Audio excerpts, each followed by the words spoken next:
Alright, here's part of my solar array I bought from Santan Solar out of Arizona off eBay. It's 8 250 watt solar panels. Came out to about $750 ship. And it's 100 degrees out today. So this is what I do to relieve some of the heat from underneath the solar panels. It also increases the amperage, the output amperage of the solar panels. But it's a simple yawning over the porch.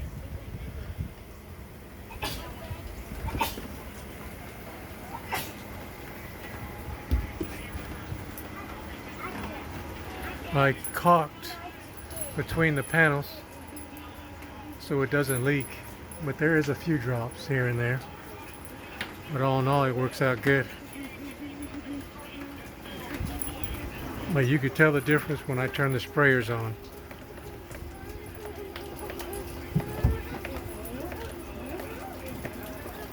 But I got 2 in series, 4 strings.